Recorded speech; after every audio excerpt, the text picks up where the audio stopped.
가게 말아먹고 이제 아버지 유산에 눈독 들이냐? 형 위임장 대리서명 맞지? 의사 소견서도 형이 만든 거지? 회사에서 상무 승진이 걸렸다. 가장은 선택을 해야 해. 가장은 정직을 먼저 선택해야 하는 거다. 이놈아! 아버지는 세상을 몰라요. 깨끗하게 산다고 지켜지는 게 어딨어요?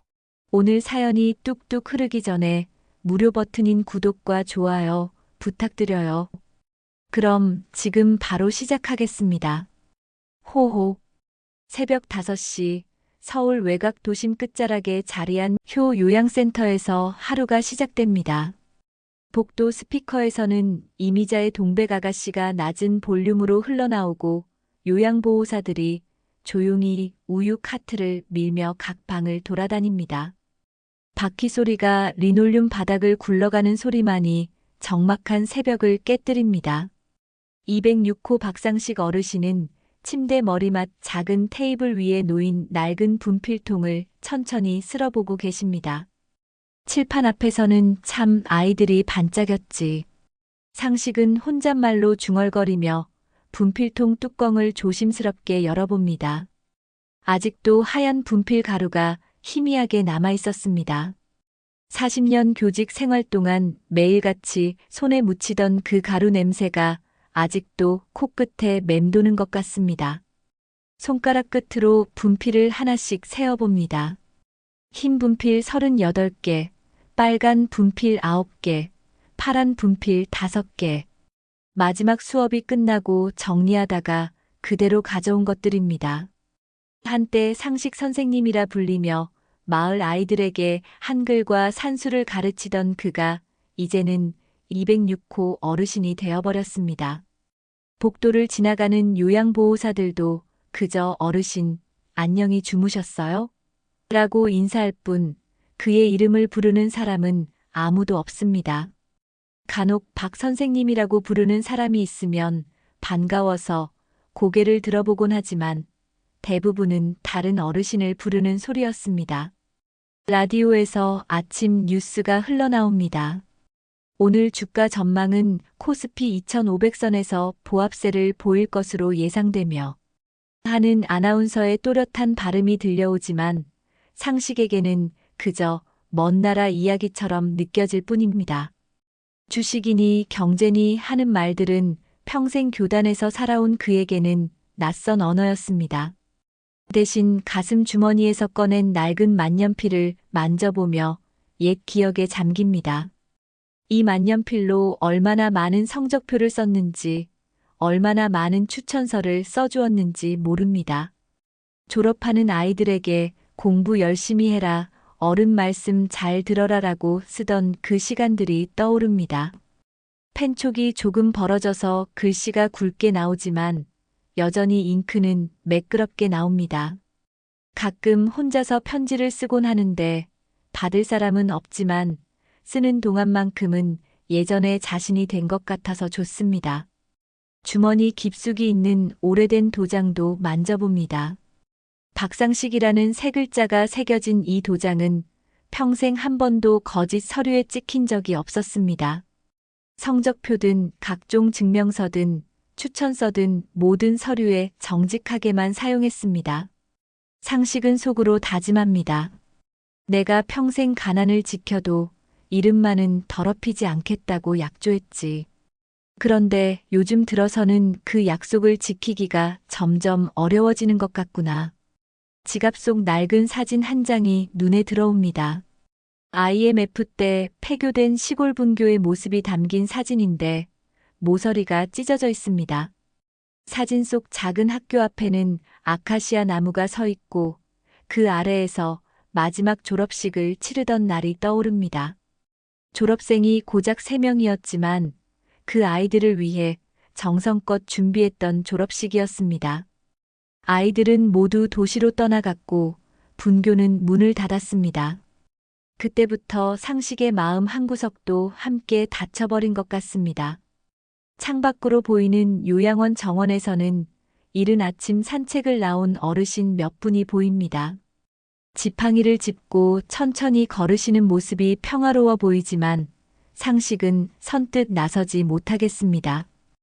다른 어르신들과 어울리는 것도 쉽지 않았습니다.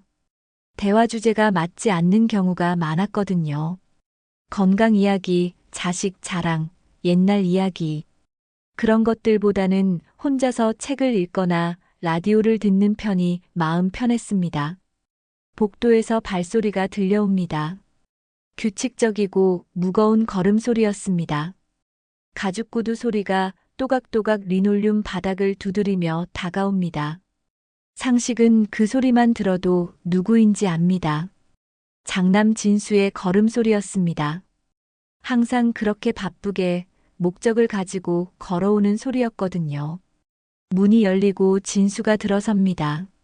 언제나 그렇듯 반듯한 검정 양복을 입고 있었고 등을 곧게 세운 정자세로 서 있습니다. 넥타이도 반듯하게 메어져 있고 구두도 잘 닦여 있습니다. 회사원다운 모습이지만 어딘지 모르게 경직된 느낌이 듭니다. 진수의 얼굴에는 미소가 있지만 눈가에는 피로한 기색이 역력합니다. 아버지, 안녕히 주무셨어요? 진수는 의자를 끌어당겨 앉으며 서류 가방을 무릎 위에 올려놓습니다. 가방에서 나온 종이 냄새가 상식에게는 낯설게 느껴집니다. 예전에는 분필 냄새와 책 냄새에 둘러싸여 살았는데 이제는 이런 사무적인 냄새들만 맡게 되는군요. 진수는 가방 지퍼를 열며 몇 장의 서류를 꺼냅니다. 아버지, 수속 서류 몇 장만 더 챙기면 여기선 더 편해지실 거예요. 요양원 측에서도 그렇게 하면 좋겠다고 하시고요. 진수의 말에 상식은 고개를 천천히 돌립니다. 서류라는 단어가 요즘 들어 유난히 차갑게 들립니다.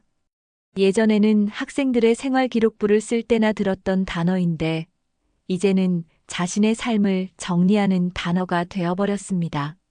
무슨 서류인지 왜 필요한지도 잘 모르겠지만 아들이 하자는 대로 해야 하는 것 같습니다. 창밖으로 요양원 정원이 보입니다. 가을이 오고 있는 것 같습니다. 나뭇잎들이 조금씩 색이 바래가고 있었고 아침 햇살이 나뭇가지 사이로 스며들어 왔습니다. 상식은 진수를 바라보며 말문이 막힙니다. 언제부터인가 아들과의 대화가 이렇게 어려워졌을까요? 예전에는 진수도 자신의 무릎에 앉아 구구단을 외우곤 했는데 말입니다. 라디오에서 흘러나오는 트로트 가락이 방 안의 미묘한 침묵을 메웁니다. 남진의 님과 함께가 흘러나오고 있었습니다.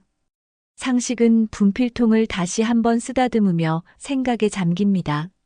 아직도 꿈에서는 칠판 앞에 서서 아이들을 가르치고 있는 자신을 봅니다. 하지만 현실에서는 이렇게 침대에 앉아 아들이 가져온 서류를 바라보고 있을 뿐입니다. 시간이 이렇게 빨리 흘렀나 싶어 놀랍기도 합니다. 비가 내리기 시작합니다. 창밖으로 보이는 하늘이 점점 어두워지더니 굵은 빗방울들이 유리창을 두드리기 시작했습니다. 요양원 면회실은 평소보다 조용했습니다.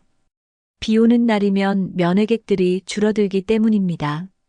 상식은 진수와 마주 앉아 있지만 마음은 편치 않았습니다.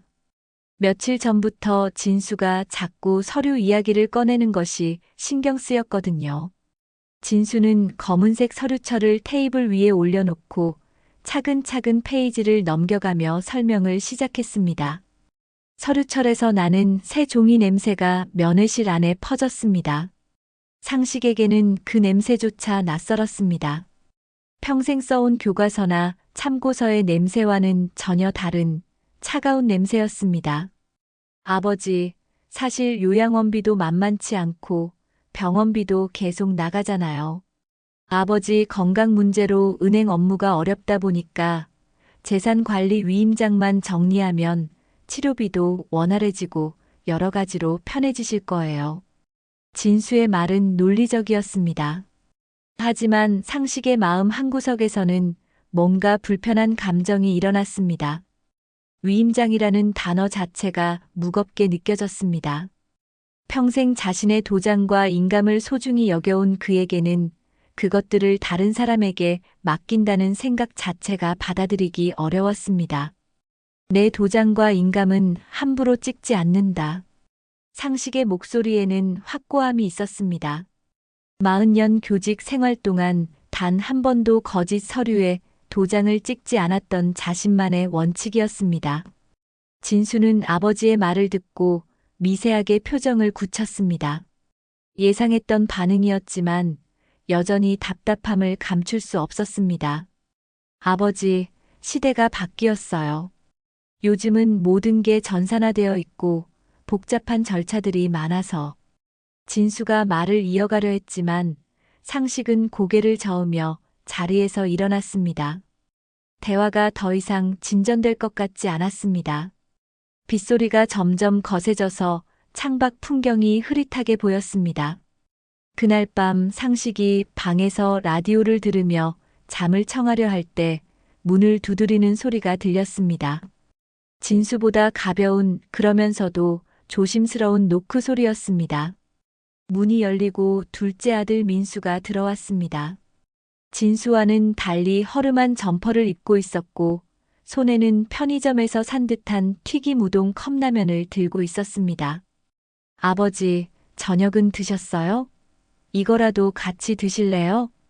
민수의 말에는 진수에게서 느낄 수 없었던 따뜻함이 있었습니다. 상식은 고개를 끄덕이며 민수 옆에 앉았습니다. 컵라면에서 올라오는 김이 방 안을 따뜻하게 만들어 주었습니다. 이런 소박한 순간이 상식에게는 더 편안했습니다. 아버지, 형이 자꾸 위임장 얘기하죠? 저도 들었어요. 민수는 라면을 후루룩 먹으며 조심스럽게 말을 꺼냈습니다. 상식은 놀라서 민수를 바라봤습니다. 형제 사이에 이런 이야기가 오가고 있다는 것을 처음 알았거든요. 가게 세가 밀려서 저도 어려운 상황이긴 하지만 그래도 아버지 통장은 안 건드릴게요. 형처럼 복잡하게 생각하지 마세요. 민수의 말에 상식은 마음이 복잡해졌습니다.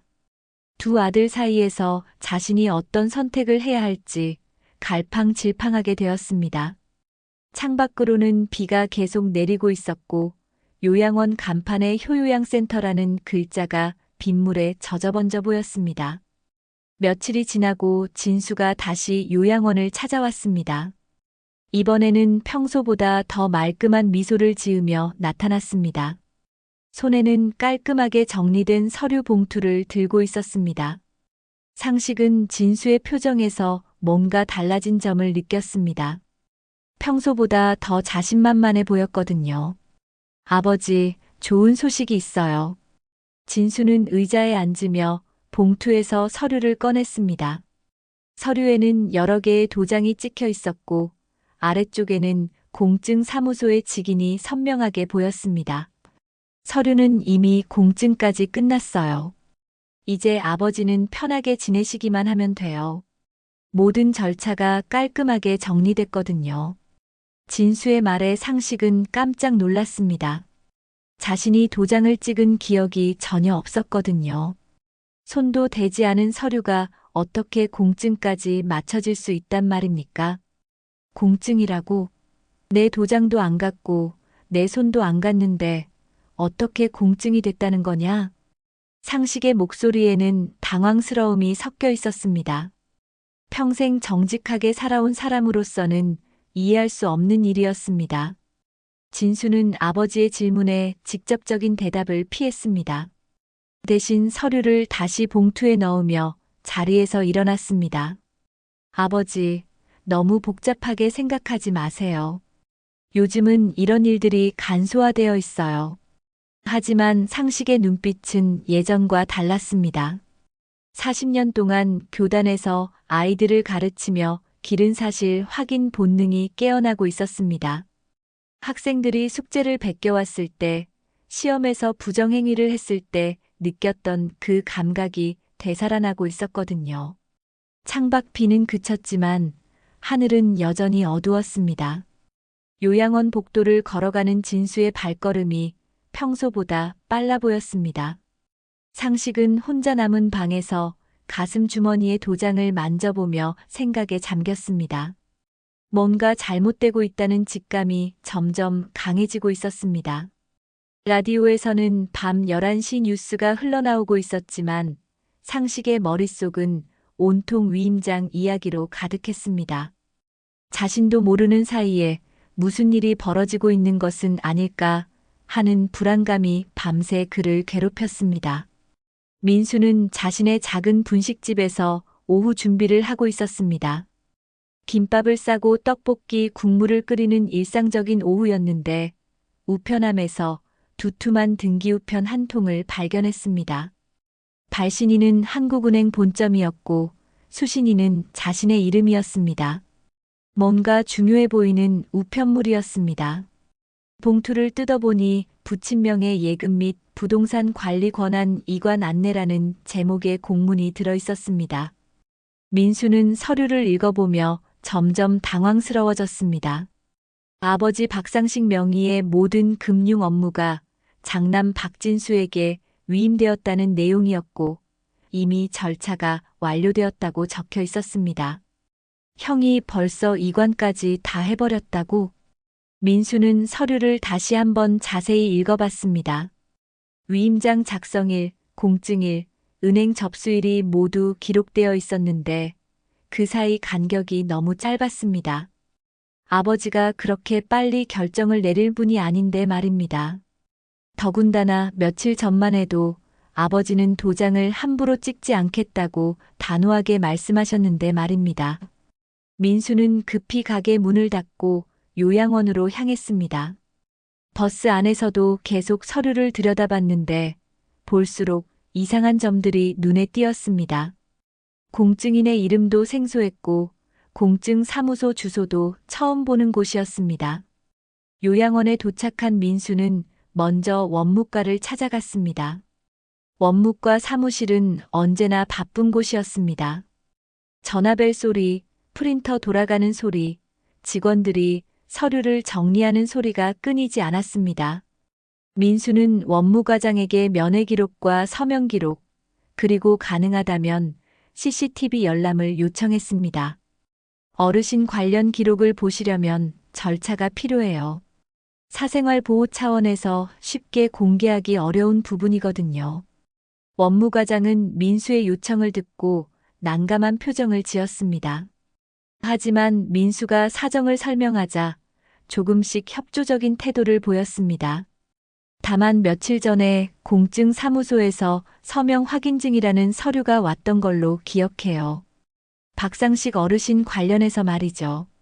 그때는 별 생각 없이 보관해뒀는데 원무과장은 서류함을 뒤져서 한 장의 확인증을 꺼내 보여줬습니다.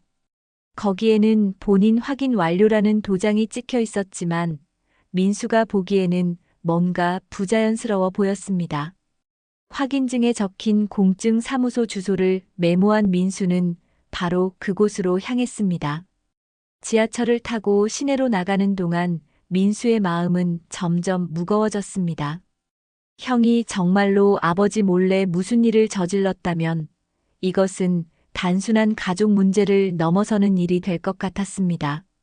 전철 창밖으로 보이는 풍경들이 평소보다 흐릿하게 느껴졌습니다. 공증 사무소는 생각보다 작고 오래된 건물에 있었습니다. 엘리베이터도 낡았고 복도도 어두컴컴했습니다.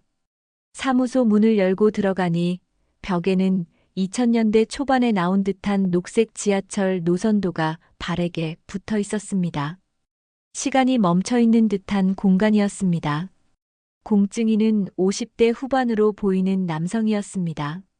안경을 쓰고 있었고 책상 위에는 서류들이 높게 쌓여 있었습니다. 민수가 박상식 씨의 위임장에 대해 문의하자 공증인은 잠시 생각하는 표정을 지었습니다. 아, 박상식 씨 위임장 말씀이시군요. 그때 일을 기억해보니 대리 서명이었어요. 공증인의 말에 민수는 깜짝 놀랐습니다. 대리 서명이라는 것은 본인이 직접 서명하지 않았다는 뜻이었거든요. 대리 서명이라고요? 그럼 저희 아버지가 직접 오시지 않았다는 말씀인가요? 네, 맞습니다. 보호자분이 치매 초기 소견서를 첨부해서 대리 서명으로 진행할 수 있다고 하시더라고요. 법적으로도 가능한 절차거든요. 민수는 머리가 띵해지는 것을 느꼈습니다. 아버지는 치매가 아니었습니다. 기억력이 예전만 못하긴 했지만 여전히 또렷하게 대화할 수 있었고, 특히 도장이나 글씨에 관한 일은 누구보다 정확하게 기억하고 계셨습니다. 저희 아버지는 치매가 아닙니다. 기억력은 조금 흐려도 도장과 글씨체는 누구보다 또렷하게 기억하세요. 평생 교사로 사셨거든요. 민수의 항변에 공증인은 난처한 표정을 지었습니다. 이미 완료된 업무에 대해 문제 제기를 받는 것은 처음 있는 일이었습니다. 그렇다고 하시면. 하지만 이미 절차는 완료되었고 관련 서류들도 모두 해당 기관으로 발송된 상태입니다. 지금 와서 번복하기는 어려울 것 같은데요. 민수는 입술을 꽉 깨물었습니다. 형이 대체 무슨 짓을 한 것인지 점점 윤곽이 드러나고 있었습니다. 치매가 아닌 아버지를 치매 환자로 둔갑시켜서 대리 서명으로 위임장을 작성한 것이었습니다. 공증 사무소를 나온 민수는 근처 카페에 앉아 생각을 정리해봤습니다. 지금까지 파악한 상황을 종합해보면 진수가 아버지 몰래 의사 소견서를 조작하고 대리 서명으로 위임장을 작성한 것이 분명했습니다. 하지만 이것을 어떻게 증명할 것인가가 문제였습니다. 민수는 휴대폰을 꺼내 인터넷으로 관련 법령을 찾아봤습니다. 대리 서명의 요건, 치매 소견서의 유효성, 위임장 무효 소송 등에 대한 정보들을 하나씩 읽어봤습니다. 법적인 용어들이 어려웠지만 대략적인 그림은 그려졌습니다. 가장 중요한 것은 아버지가 실제로 치매가 아니라는 것을 증명하는 일이었습니다. 그리고 진수가 제출한 의사 소견서가 조작되었다는 것을 밝혀내야 했습니다. 쉽지 않은 일이었지만 아버지의 명예를 지키기 위해서라면 해야만 하는 일이었습니다. 해가 저물어가는 시간, 민수는 다시 요양원으로 향했습니다. 이번에는 아버지께 모든 상황을 설명드리고 함께 대응 방안을 찾아야겠다고 생각했습니다. 버스 창밖으로 보이는 저녁 풍경이 평소와 다르게 느껴졌습니다. 앞으로 어떤 일들이 벌어질지 예상할 수 없었지만 포기할 수는 없었습니다. 민수는 요양원 206호 문을 조심스럽게 두드렸습니다. 안에서 라디오 소리가 작게 들려왔는데 저녁 시간 가요 프로그램이었습니다. 문이 열리고 상식이 나타났는데 평소보다 얼굴이 많이 지쳐 보였습니다. 아무래도 며칠 전부터 계속된 위임장 이야기가 마음에 걸렸던 것 같았습니다. 아버지, 저예요. 좀 중요한 이야기가 있어서 왔어요. 민수는 아버지 곁에 앉으며 오늘 있었던 일들을 하나씩 설명하기 시작했습니다. 등기 우편 내용부터 공증 사무소에서 들은 대리 서명 이야기까지 모든 것을 빠뜨리지 않고 말씀드렸습니다. 상식은 민수의 말을 듣는 동안 점점 표정이 굳어져 갔습니다. 그럼 진수가 내 이름으로 거짓 서류를 만들었다는 이야기구나. 상식의 목소리에는 실망감과 분노가 섞여 있었습니다. 평생 정직하게 살아온 자신의 이름이 이런 식으로 사용되었다는 사실이 받아들여지지 않았습니다. 민수는 아버지의 손을 잡으며 조심스럽게 물어봤습니다. 아버지, 혹시 예전에 손수 쓰신 자필 문서 같은 게 있어요? 유언장이나 메모 같은 것 말이에요. 민수의 질문에 상식은 잠시 생각에 잠겼습니다. 그러더니 갑자기 무엇인가 떠오른 듯 일어나서 오래된 분필통을 가져왔습니다. 분필통은 상식이 가장 소중히 여기는 물건 중 하나였는데 교직 생활의 추억이 고스란히 담겨 있었습니다. 분필통 뚜껑을 열자 하얀 분필들 사이로 분홍색 초등 분필이 보였습니다. 상식은 그 분홍색 분필을 조심스럽게 들어올리며 그 밑에 숨겨져 있던 낡은 종이 한 장을 꺼내 보였습니다. 종이는 오래되어서 모서리가 조금 해졌지만 글씨는 여전히 또렷했습니다. 이게 내가 쓴 자필 유언 메모다. 몇 년 전에 써놓은 건데 혹시 몰라서 분필통에 넣어뒀지. 상식은 종이를 펼쳐 보이며 내용을 읽어줬습니다. 재산은 두 아들에게 균등하게 분배하되 요양비는 우선적으로 사용할 것이라는 내용이 정성스러운 글씨체로 적혀 있었습니다. 날짜와 함께 상식의 서명도 선명하게 남아 있었습니다. 민수는 그 종이를 보며 감격했습니다. 이것이야말로 아버지의 진짜 의지를 보여주는 증거였거든요. 형이 조작한 위임장과는 전혀 다른 내용이었습니다. 아버지는 두 아들을 동등하게 생각하고 계셨던 것입니다. 바로 그때 방 문을 급하게 두드리는 소리가 들렸습니다. 요양보호사 한 분이 숨을 헐떡이며 들어왔는데 손에는 찢어진 종이 조각들을 들고 있었습니다. 어르신, 방 청소를 하다가 서랍 뒤편에서 이런 종이 조각들이 나왔어요. 뭔가 중요해 보여서 가져왔는데 요양보호사가 내민 종이 조각들을 보니 찢어진 위임장 사본이었습니다. 누군가가 급하게 찢어서 버린 것 같았는데 다행히 중요한 부분들은 읽을 수 있을 정도로 남아 있었습니다. 민수는 종이 조각들을 조심스럽게 맞춰보며 내용을 파악하기 시작했습니다. 찢어진 사본의 하단 부분에는 진수의 회사 상사로 보이는 사람의 이름이 보증인으로 찍혀 있었습니다. 그리고 메모란에는 희미하지만 읽을 수 있는 글씨로 대리서명 박오라고 적혀 있었습니다. 이니셜만 적혀 있었지만 문맥상 진수를 가리키는 것이 분명했습니다.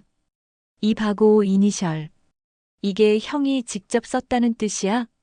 민수는 혼잣말로 중얼거리며 종이를 더 자세히 들여다봤습니다. 그런데 찢어진 위임장에는 더 놀라운 내용이 숨어 있었습니다.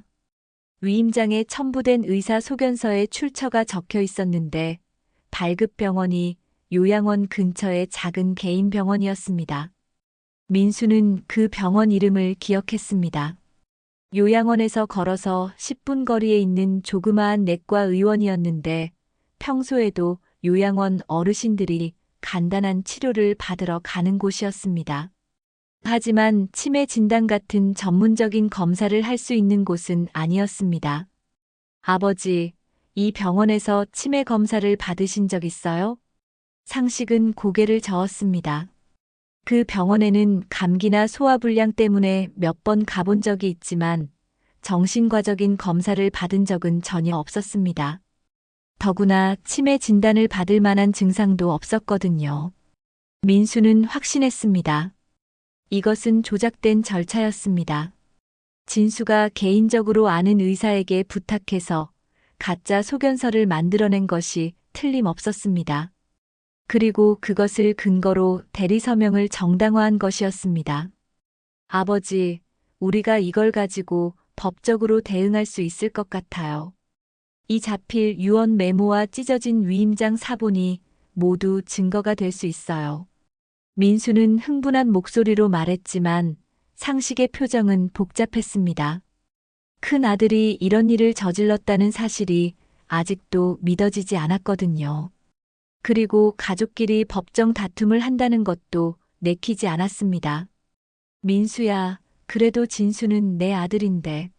상식의 말에 민수는 아버지의 손을 꼭 잡았습니다. 아버지의 마음을 이해하지 못하는 것은 아니었습니다. 하지만 이대로 두면 아버지의 평생 원칙이 무너지는 것이었습니다. 아버지, 형이 저지른 일은 단순한 실수가 아니에요. 아버지 이름으로 거짓 서류를 만든 거라고요. 이건 아버지가 평생 지켜온 정직함을 모독하는 일이에요. 민수의 말에 상식은 깊은 한숨을 쉬었습니다. 창밖으로는 어둠이 깔리기 시작했고 요양원 복도에서는 저녁 약을 나눠주는 요양보호사들의 발소리가 들려왔습니다. 평온한 일상과 대조적으로 206호 안에서는 중대한 결정을 내려야 하는 순간이 다가오고 있었습니다. 라디오에서는 옛날 가요가 흘러나오고 있었습니다. 나훈아의 테스형이었는데 가사 중에 남자는 외로워도 눈물을 흘리면 안 된다는 부분이 나올 때 상식의 눈가가 촉촉해졌습니다. 평생을 바르게 살아온 자신의 이름이 이렇게 더럽혀질 줄은 꿈에도 생각하지 못했던 것입니다. 이튿날 오후 요양원 로비에 익숙한 발소리가 울려 퍼졌습니다. 진수가 나타났는데 평소와는 달리 표정이 굳어 있었습니다. 누군가로부터 민수가 공증 사무소를 다녀왔다는 소식을 들은 모양이었습니다. 진수는 곧장 아버지 방으로 향했고 민수도 마침 그곳에 있었습니다. 민수야, 우리 좀 이야기하자. 진수의 목소리에는 평소에 없던 날카로움이 섞여 있었습니다. 민수는 아버지를 바라본 후 진수를 따라 요양원 면회실로 향했습니다. 면회실은 다른 가족들도 있어서 큰 소리를 낼 수는 없었지만 형제 사이의 긴장감은 누구나 느낄 수 있을 정도였습니다. 가게 말아먹고 이제 아버지 유산에 눈독 들이냐? 진수는 의자에 앉자마자 거침없이 말을 꺼냈습니다. 민수를 보는 눈빛이 차갑기 그지없었습니다. 평생 형으로서 동생을 대해온 태도와는 전혀 달랐습니다. 민수는 잠시 당황했지만 곧 마음을 다잡았습니다. 형, 나는 아버지 돈에 관심 없어.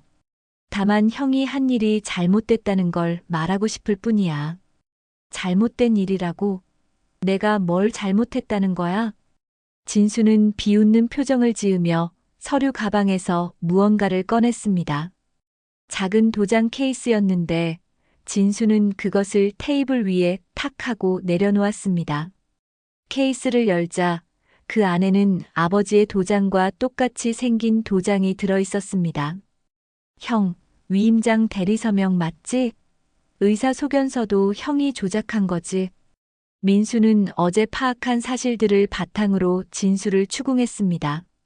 하지만 진수는 전혀 당황하는 기색 없이 오히려 더욱 당당한 태도를 보였습니다. 조작이라니 그런 무서운 말을 쓰네. 나는 단지 효율적으로 일을 처리한 것뿐이야. 진수는 도장을 집어들며 자세히 들여다봤습니다. 정교하게 파인 도장은 아버지의 것과 구별이 안 될 정도로 완벽했습니다. 이것을 만드는데도 상당한 시간과 비용이 들었을 것이었습니다. 형, 이게 위조 도장이잖아. 이런 걸 만들어서 아버지 이름으로 서류를 작성한 거야? 위조라는 말도 참 듣기 싫네. 나는 아버지를 위해서 한 일이야. 아버지가 직접 하시기엔 너무 복잡한 절차들이 많거든. 진수의 말에는 조금도 죄책감이 느껴지지 않았습니다. 오히려 자신이 합리적인 판단을 했다고 생각하는 것 같았습니다. 민수는 형의 변해버린 모습에 충격을 받았습니다. 회사에서 상무 승진이 걸렸어. 접대비, 전세 대출 보증, 애들 유학비. 너는 몰라. 가장이라는 게 얼마나 무거운 짐인지. 진수는 자신의 상황을 설명하기 시작했습니다. 승진을 위해서는 동료들보다 더 많은 접대를 해야 했고 아이들 교육비도 만만치 않았습니다. 게다가 아파트 전세자금 대출 보증까지 서면서 경제적으로 막다른 길에 몰려 있었던 것입니다. 그렇다고 해서 이런 식으로 할 수는 없는 거야, 형. 없다고? 그럼 다른 방법이 있었어? 아버지께 솔직히 말씀드렸으면 승낙해 주셨을 것 같아? 진수의 반박에 민수는 할 말이 없었습니다. 실제로 아버지는 도장을 함부로 찍지 않겠다고 단호하게 말씀하셨으니까요. 하지만 그렇다고 해서 이런 방법이 정당화될 수는 없었습니다. 형, 가장은 선택을 해야 한다고 했는데 그 선택이 정직함을 버리는 것이어서는 안 되지 않아? 민수의 말에 진수는 잠시 침묵했습니다. 그러다가 갑자기 웃음을 터뜨렸는데 그 웃음에는 씁쓸함과 자조가 섞여 있었습니다. 정직함? 민수야, 세상이 정직한 사람들에게 얼마나 냉정한지 알아? 나는 지금까지 충분히 정직하게 살려고 노력했어. 하지만 그것만으론 안 되더라고. 진수는 자신의 회사 생활을 이야기하기 시작했습니다. 정직하게만 살면서는 경쟁에서 뒤처질 수밖에 없었고 가족들이 원하는 수준의 생활을 제공할 수 없었다는 것입니다. 결국 어느 순간부터는 선택을 해야 했다는 것이었습니다. 바로 그때 면회실 문이 열리고 상식이 들어왔습니다. 목발을 짚고 천천히 걸어오시는데 얼굴에는 깊은 실망감이 드러나 있었습니다. 아들들의 대화를 복도에서 듣고 계셨던 것 같았습니다. 진수야, 내가 정말 그런 일을 저질렀단 말이냐? 상식의 목소리에는 분노보다는 슬픔이 더 많이 배어 있었습니다. 평생을 정직하게 살아온 자신의 아들이 이런 일을 했다는 것이 믿어지지 않았습니다. 아버지, 저는... 진수는 처음으로 당황스러운 표정을 지었습니다. 동생 앞에서는 당당할 수 있었지만 아버지 앞에서는 그럴 수 없었습니다. 가장은 정직을 먼저 선택한다. 상식의 단호한 목소리가 면회실 안에 울려 퍼졌습니다. 그것은 평생을 교단에서 아이들을 가르치며 지켜온 신념이었습니다. 아버지가 세상을 몰라요. 깨끗하게 산다고 지켜지는 게 어딨어요? 진수는 마지막 반발을 시도했습니다.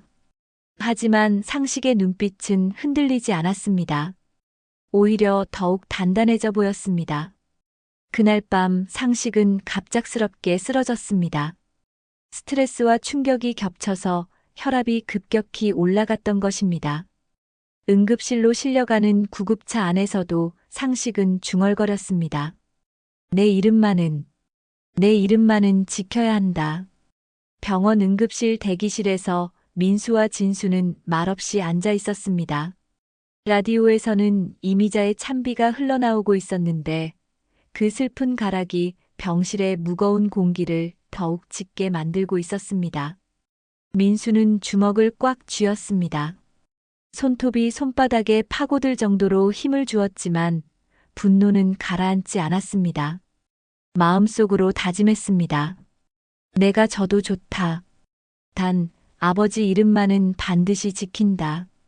상식은 이틀간의 입원 치료 후 요양원으로 돌아왔습니다. 의사는 스트레스를 피하고 안정을 취하라고 했지만 상식의 마음은 전혀 안정되지 않았습니다. 자신의 이름이 거짓 서류에 사용되었다는 사실이 계속 머릿속을 맴돌았거든요. 민수는 아버지가 돌아오신 후부터 더욱 바쁘게 움직이기 시작했습니다. 민수가 찾아간 첫 번째 장소는 폐교된 분교였습니다.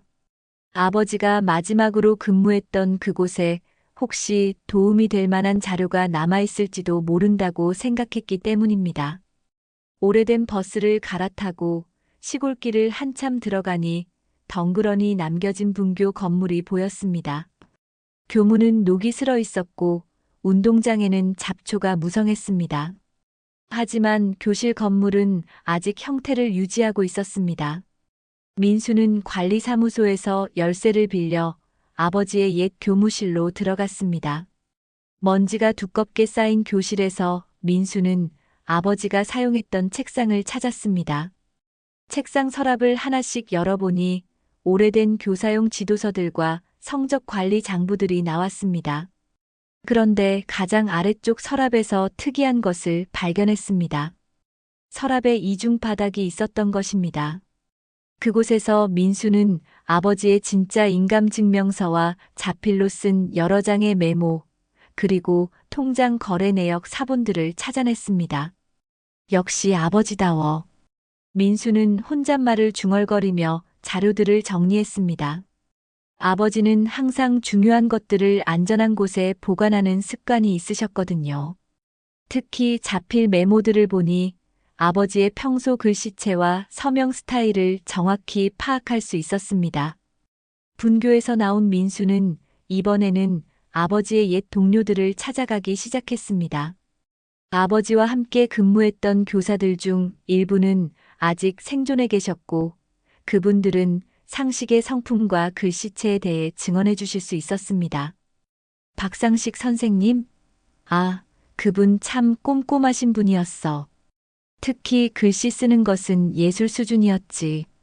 한 획 한 획 정성스럽게 쓰시는 모습을 자주 봤거든. 원로 교사 한 분은 민수에게 귀중한 정보를 주었습니다. 아버지가 참여했던 교사 동창회에서 녹음한 카세트 테이프가 있다는 것이었습니다. 그 테이프에는 아버지가 손글씨 수업법에 대해 설명하는 목소리가 녹음되어 있었습니다. 민수는 그 카세트 테이프를 구해서 들어봤습니다. 또렷한 발음으로 글씨는 그 사람의 인격이 드러나는 것입니다. 회개 속도, 점액의 눌림, 이런 것들이 모두 중요합니다라고 설명하는 아버지의 목소리가 들려왔습니다. 이것은 아버지의 필적에 대한 전문성을 증명하는 중요한 증거가 될 수 있었습니다. 다음으로 민수는 필적 감정을 의뢰할 전문가를 찾기 시작했습니다. 인터넷으로 검색해 본 결과 서울에 있는 한 필적 감정 연구소가 신뢰할 만하다는 평가를 받고 있었습니다. 민수는 그곳을 찾아가서 상황을 설명하고 감정을 의뢰했습니다. 아버지의 필적은 회개 속도와 점액의 눌림이 매우 분명해요. 평생 교사로 사시면서 칠판 글씨와 성적표를 쓰신 분이거든요. 필적 감정사는 민수가 가져온 자료들을 검토하며 고개를 끄덕였습니다. 진수가 제출한 위임장의 서명과 아버지의 진짜 필적 사이에는 분명한 차이가 있을 것이라고 확신했습니다. 필적 감정과 동시에 민수는 변호사의 도움도 받기로 했습니다. 법무법인에서 상담을 받아본 결과 대리 서명과 위임장 효력을 다투려면 의사소견서의 신빙성과 필적 비교가 가장 핵심이라는 조언을 들었습니다. 증거가 충분하다면 위임장을 무효화할 수 있습니다. 다만 상대방도 나름의 논리를 준비해 올 테니까 철저히 대비해야겠네요. 변호사의 말을 듣고 나온 민수는 병원 앞 노점에서 어묵꼬치를 사서 씹으며 생각을 정리했습니다. 지금까지 모은 증거들로는 충분히 승산이 있어 보였습니다. 하지만 이것이 가족을 완전히 갈라놓을 수도 있다는 생각에 마음이 무거웠습니다. 나는 늘 형을 이길 수 없다고 생각했다. 학교 성적도 사회적 지위도 경제력도 모든 면에서 형이 앞섰으니까. 하지만 아버지가 내게 준 건 돈이 아니라 양심이었다. 민수는 자신에게 다짐했습니다. 이번만큼은 물러설 수 없다고 말입니다. 아버지의 명예가 걸린 일이었으니까요. 며칠 후 민수는 요양원에서 아버지와 만났습니다. 상식은 병실에서 깨어나 있었는데 예전보다 많이 수척해 보였습니다. 하지만 눈빛만은 여전히 또렷했습니다. 민수야, 고생이 많구나. 아버지 일로 이렇게까지 뛰어다니다니. 아버지, 이건 당연한 일이에요. 아버지가 평생 지켜온 원칙을 제가 지켜드려야죠. 상식은 민수의 손을 잡으며 작은 목소리로 말했습니다. 목소리에는 힘이 없었지만 내용은 분명했습니다. 민수야, 내 교무실 책상 서랍 이중 바닥에 진짜 인감증명서가 있다고 했지? 그리고 내가 직접 쓴 메모들도. 네, 아버지. 이미 다 찾았어요. 필적 감정도 의뢰했고요. 상식은 안도의 표정을 지었습니다. 자신의 결백을 증명할 수 있는 자료들이 안전하게 보관되어 있었다는 사실에 마음이 놓였습니다. 그런데 아버지, 하나 궁금한 게 있어요. 왜 그런 중요한 자료들을 이중 바닥에 숨겨두셨어요? 상식은 잠시 멀리를 바라보며 대답했습니다. 교사라는 직업은 항상 의심받을 수 있는 위치에 있단다. 성적 조작이나 부정행위 의혹 같은 것들 말이야. 그래서 언제든 내 결백을 증명할 수 있도록 모든 것을 기록해두는 습관이 생겼지. 아버지의 말을 듣고 민수는 새삼 존경심이 생겼습니다. 평생을 그렇게 조심스럽게 그리고 정직하게 살아오신 분의 이름이 이렇게 더럽혀질 수는 없다는 생각이 더욱 강해졌습니다. 창밖으로 해가 지고 있었습니다. 요양원 정원의 나무들이 저녁 햇살에 물들어 보였습니다. 민수는 아버지의 손을 꼭 잡으며 다시 한번 다짐했습니다. 반드시 아버지의 명예를 회복시켜 드리겠다고 말입니다. 필적 감정 결과가 나온 지 일주일 후 요양원 상담실에서 중요한 만남이 성사되었습니다. 민수가 요청한 가족 회의였습니다. 상담실은 평소보다 무거운 분위기에 휩싸여 있었습니다. 테이블 한쪽에는 상식이 앉아 계셨고 맞은편에는 진수가 굳은 표정으로 자리하고 있었습니다. 민수는 아버지 옆에 앉았고 변호사와 원무과장도 참석했습니다.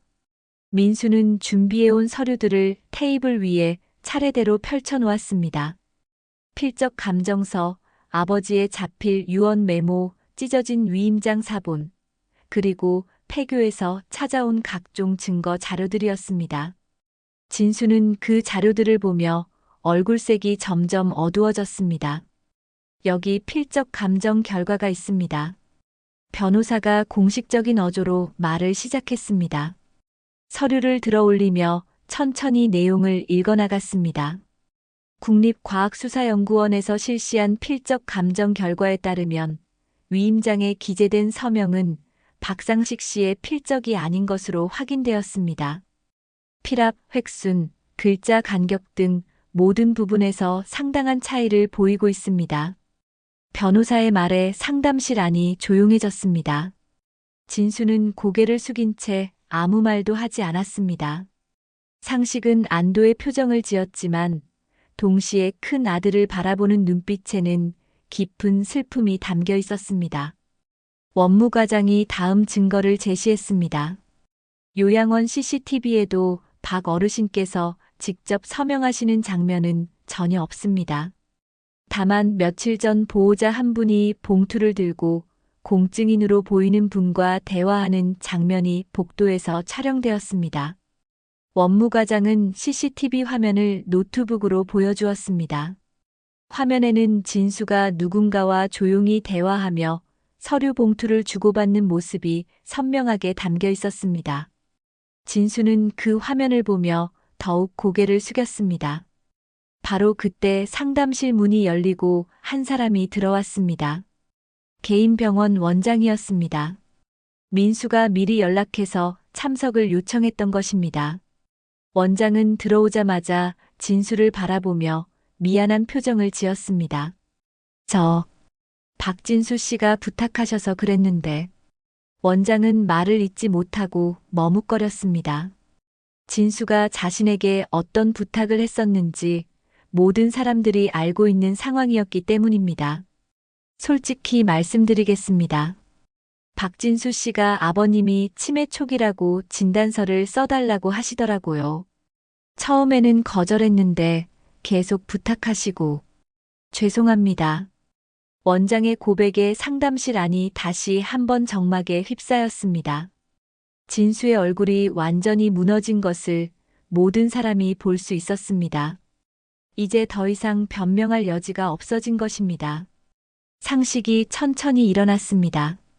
목발을 짚고 있었지만 목소리만큼은 또렷했습니다. 40년 교직 생활에서 기른 위험이 느껴졌습니다. 진수야, 이제 아버지가 할 말이 있다. 진수는 여전히 고개를 숙인 채였습니다. 상식은 잠시 숨을 고르고 나서 말을 이어갔습니다. 진수야, 사실 너는 내 친아들이 아니다. 갑작스러운 고백에 상담실 안의 모든 사람이 놀랐습니다. 민수도 처음 듣는 이야기였습니다. 상식은 계속해서 이야기를 풀어나갔습니다. 1980년대 내가 분교에서 근무할 때였다. 어느 추운 겨울 아침 학교 앞에 갓난아기가 버려져 있었다. 그게 바로 너였다, 진수야. 진수는 고개를 들어 아버지를 바라봤습니다. 눈에는 눈물이 고여 있었습니다. 자신이 입양아라는 사실을 이제야 알게 된 것입니다. 내 어머니와 나는 아이가 없어서 늘 아쉬워했는데 하늘이 너를 보내준 것 같았다. 그래서 정성껏 키웠지. 그리고 너를 입양한 후에 민수가 태어났고. 상식의 말을 듣고 진수는 오열하기 시작했습니다. 지금까지 자신이 왜 그렇게 필사적으로 성공하려 했는지, 왜 그렇게 인정받고 싶어 했는지를 이제야 이해하게 된 것입니다. 그래서 더 올라가고 싶었어요. 주워온 자식이라는 소리 듣기 싫어서. 아버지 이름으로라도 세상을 이겨보고 싶었어요. 진수의 고백에 상식은 진수에게 다가가서 어깨에 손을 올렸습니다. 진수야, 너는 주워온 자식이 아니라 하늘이 내려준 선물이었다. 하지만 내가 그런 마음으로 살았다니. 아버지가 미안하구나. 아버지. 진수는 더 이상 참지 못하고 상식의 품에 안겼습니다. 50살의 어른이 된 지금도 여전히 아버지의 품에서는 어린 아이가 되었습니다. 상식은 진수를 다독이며 말했습니다. 이기는 게 아니다, 진수야. 지켜내는 것이다. 내가 지켜내야 할 것은 남들의 인정이 아니라 내 마음속 양심이었다. 진수는 한동안 울었습니다. 지금까지 자신이 얼마나 잘못된 길을 걸어왔는지를 깨닫게 되었기 때문입니다. 그리고 정말로 소중한 것이 무엇인지도 알게 되었습니다. 아버지, 정말 죄송합니다. 저는 정말 어리석었어요. 진수는 주머니에서 위임장 원본을 꺼냈습니다. 그것은 모든 일의 시작점이었습니다. 그는 그 서류를 테이블 위에 조심스럽게 내려놓았습니다. 이 위임장을 무효로 하겠습니다. 그리고 아버지께 용서를 구하겠습니다. 변호사가 서류를 확인하고 나서 말했습니다. 이것으로 모든 법적 절차가 원상복구될 것입니다. 은행의 권한 이관도 취소되고 아버님의 재산 관리 권한도 정상적으로 돌아갑니다. 상담실 안에는 마침내 평화가 찾아왔습니다. 오해와 갈등으로 얼룩졌던 가족 관계가 진실을 통해 회복되기 시작한 것입니다. 창밖으로는 따뜻한 봄 햇살이 비쳐 들어오고 있었습니다. 민수는 형의 손을 잡으며 말했습니다. 형, 이제 다시 시작해요. 우리 가족이니까요. 진수는 고개를 끄덕이며 대답했습니다. 고마워, 민수야. 내가 아니었으면 아버지의 명예도 우리 가족도 모두 잃을 뻔했어. 상식은 두 아들을 바라보며 만족스러운 미소를 지었습니다. 잃었던 가족의 화합을 되찾은 것만으로도 모든 고생이 보상받는 것 같았습니다. 몇 주가 지나고 가을이 깊어갔습니다. 요양원 정원의 단풍나무들이 붉게 물들어가는 모습이 창밖으로 보였습니다. 상식에 잡힐 유언장과 균등 분할 원칙이 법적으로 정리되면서 모든 재산 관리가 정상화되었습니다. 은행에서도 위임장 무효 확인서가 발급되었고 진수가 임의로 처리했던 모든 절차들이 원상복구되었습니다. 하지만 더 큰 변화는 가족 관계에서 일어나고 있었습니다.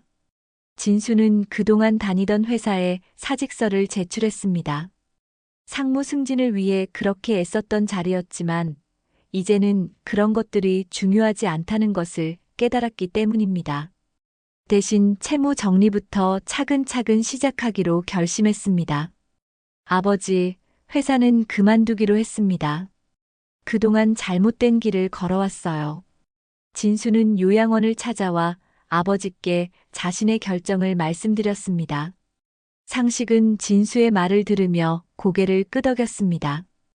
아들이 진정한 깨달음을 얻었다는 것을 느낄 수 있었거든요.